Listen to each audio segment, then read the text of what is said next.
तो इनके साहबजादे मुझसे मिलने आए, तो मुझसे आते ही बोले ताऊ जी नमस्ते। क्या बात है, क्या आप मुझे देखिए, और वो मुझसे कह रहे ताऊ जी नमस्ते। पर मुझे क्या लेना देना, अपन नाश्ता करने आए, अपन नाश्ता करो और चलो। मैं चला दिया, 2 दिन बाद मैं वापिस आया तो मेरे से बोल रहा चाचा जी नमस्ते। मैंने कहा संस्कारों में कमी आ रही है, ताऊ जी से चाचा जी हो गए। पर मैं कहा अपने को क्या लेना देना, अपन तो नाश्ता करना है, नाश्ता करो। और तुम भी आए थे क्या जो चलो? मेरे भाई 3 दिन बाद मैं वापिस गया तो इनके साहबजादे मुझसे बोल रहे मामा जान नमस्ते। मैंने कहा यार इसे रिश्तों के बारे में कुछ नहीं पता, आज मैं इसे बताऊंगा। यहीं बैठे हैं वो, मैंने कहा आज मैं इन्हें बताऊंगा। तो मैंने कहा देखो भाई, जब मैं पहली बार आया तो आपने मुझसे कहा ताऊ जी नमस्ते, दूसरी बार जब मैं आया तो आपने कहा चाचा जी नमस्ते, अभी मैं आया तो सीधे मामा जी नमस्ते।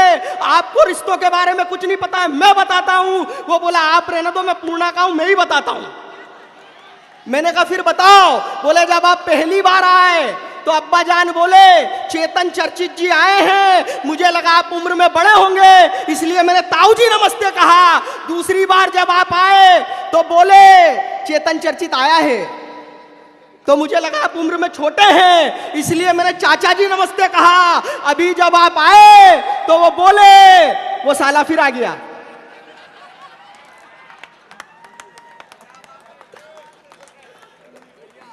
मस्ती में आना, एकदम आनंद में आना। मैं आपके मन का कवि हूं, 5-10 मिनट आपके बीच में हूं, पूरी मस्ती से सुनना। पहली बार आपके बीच में आया हूं, मुझसे तो आते, एक तो मैं बता दूं मेरी रेपुटेशन है भाई, यहां आते ही मुझसे सईद भाई ने, हमारे कुरैशी जनाब ने, हमारे जम्मू भाई ने, सबने मुझसे आते ही पूछा चेतन ये बताओ तुम्हारे खाने पीने की क्या व्यवस्था करें।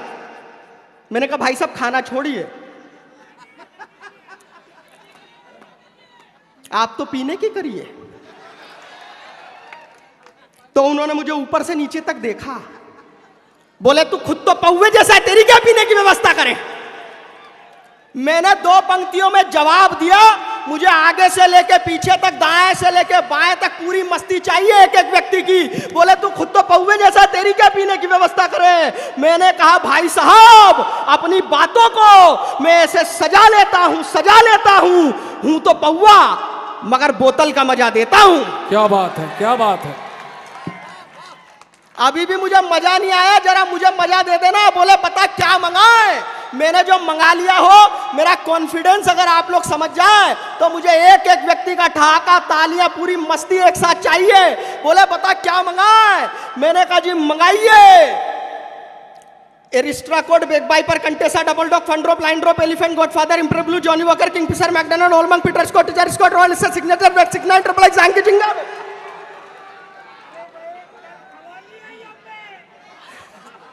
ये बोल रहा है इतने सारे ब्रांड।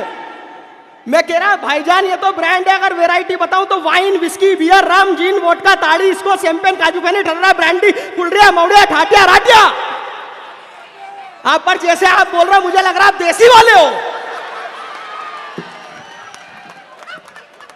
क्या बात है, मजा आ रहा है, मुझे भी आ रहा है। बस ये मस्ती चाहिए मुझे, आप लोग ऐसी मस्ती देंगे।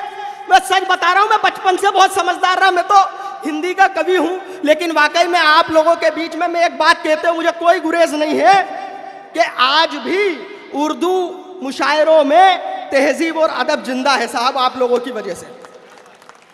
बहुत मन से आप लोग सुन रहे हैं, मैं तो सच बता रहा हूं।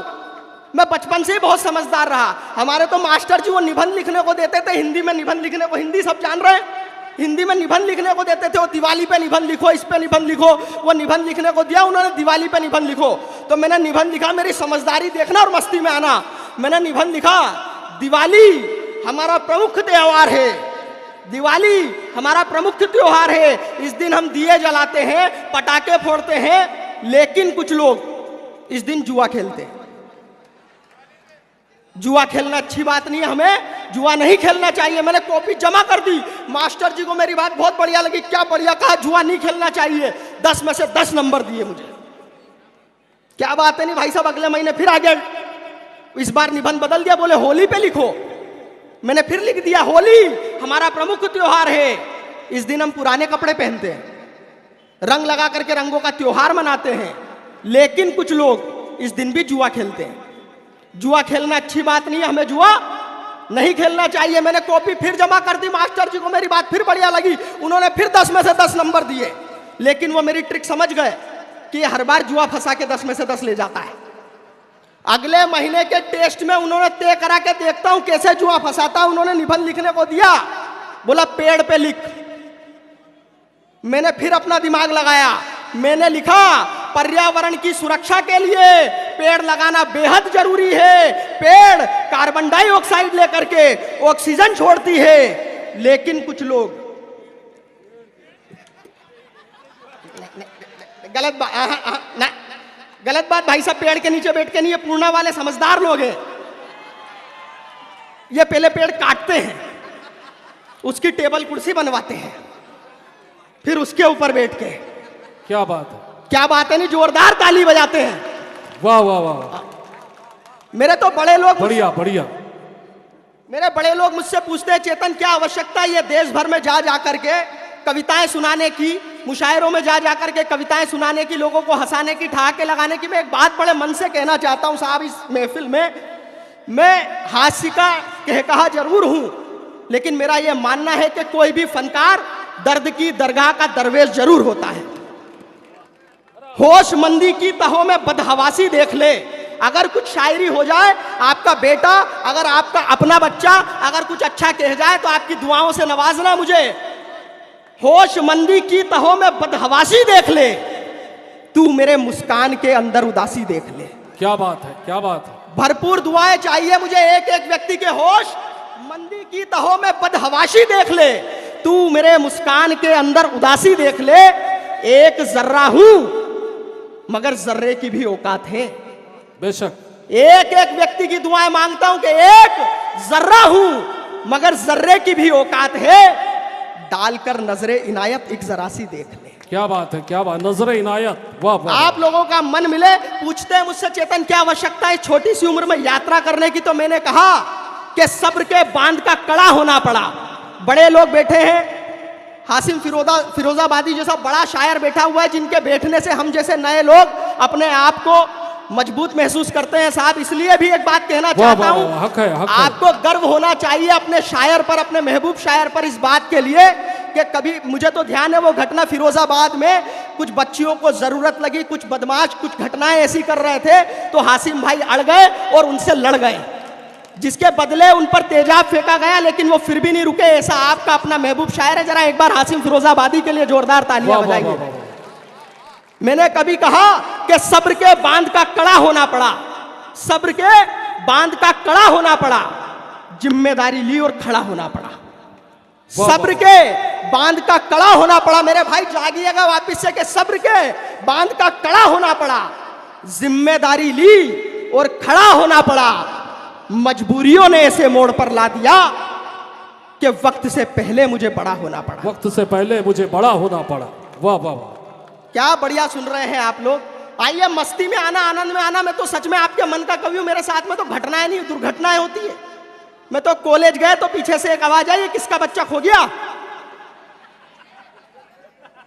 मम्मी को बोलो बेटा कॉम्प्लेन पिलाए। अच्छा यहां तक तो फिर भी ठीक था, कुछ लड़कियों ने तो मुझे गोदी में ही उठा लिया मुन्ना मुन्ना के। तो मेरी स्थिति आप लोग बराबर समझ रहे हो। मेरा कहीं कोई मामला नहीं बन रहा था। मैं इंदौर का स्मार्ट व्यक्ति, मेरे घर के सामने से एक समय पे रोज एक लड़की निकलती थी।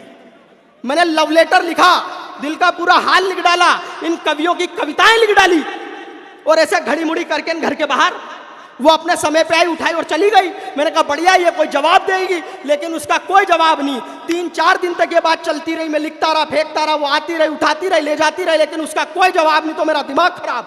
मैंने पूरी हिम्मत करी, हिम्मत देखना मेरे भाई, और मस्ती में आना पूरी। मैंने पूरी हिम्मत करी, उसके घर गया। आहा, तो ऐसे बोल रहा हूं जैसे आप भी गए थे मेरे साथ। मैं तो उसके घर गया, तो उसके घर गया, उसके पड़ोसी से पूछी, क्योंकि माँ बाप से पूछने की हिम्मत तो मेरे में भी नहीं थी। मुझे मालूम है कहाँ नुकसान है कहाँ फायदा है। तो मैंने उसके पड़ोसी से पूछी, मैंने कहा भाई साहब आपकी पड़ोस वाली लड़की मेरे घर के सामने से रोज निकलती है, मेरा फेंका हुआ लव लेटर भी उठाती है, ये लेके भी जाती है, कोई जवाब नहीं देती, कारण क्या है? उसने जो कारण बताया, अगर कारण समझ में आ जाए तो एक एक व्यक्ति की फिर मस्ती उठे। मैंने कहा मेरे घर के सामने से रोज निकलती है, मेरा फेंका हुआ लव लेटर भी उठाती है, ये लेके भी जाती है, कोई जवाब नहीं देती, कारण क्या है? बोले चेतन तू तो बेवकूफ है, वो तेरा कोई लव लेटर नहीं उठाती, वो तो कचरे वाली है, कचरा उठाती है। क्या बात है, क्या बात है, वाह वाह वाह वाह। पूरे इंदौर का कचरा मैंने ऐसे ही साफ करवाया है, कभी मुझे पूर्णा में मौका दो, सब साफ करवा दूंगा। मैं तो सच बता रहा हूं तुम्हें, तुम बहुत बढ़िया हो मेरे भाई।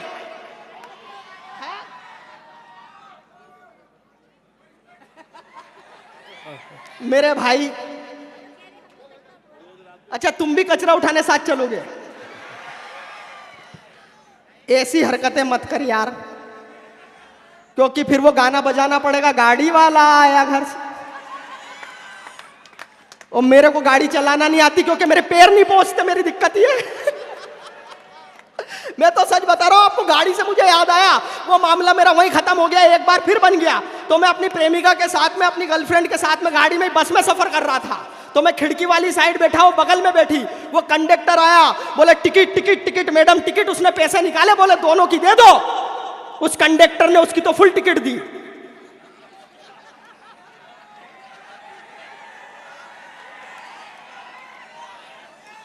मेरी हाफ टिकट। आप लोग यहां हंस रहे, मेरी माजने खराब हो गए वहां।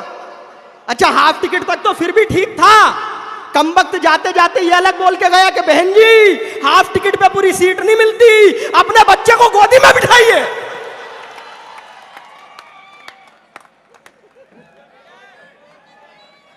ये जनाब, मैं जानता हूं इस देश में केवल कुर्सी की ही लड़ाई है, लेकिन आप तमाम बड़े लोग हैं, हाँ?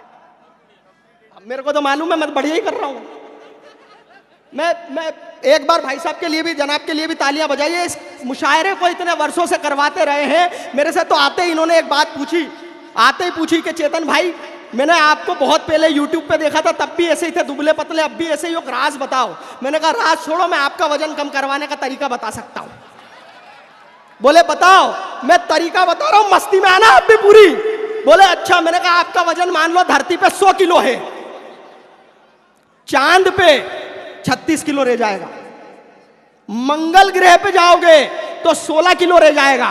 इसका मतलब आपका वजन ज्यादा नहीं है, आप बस गलत ग्रह पर हैं।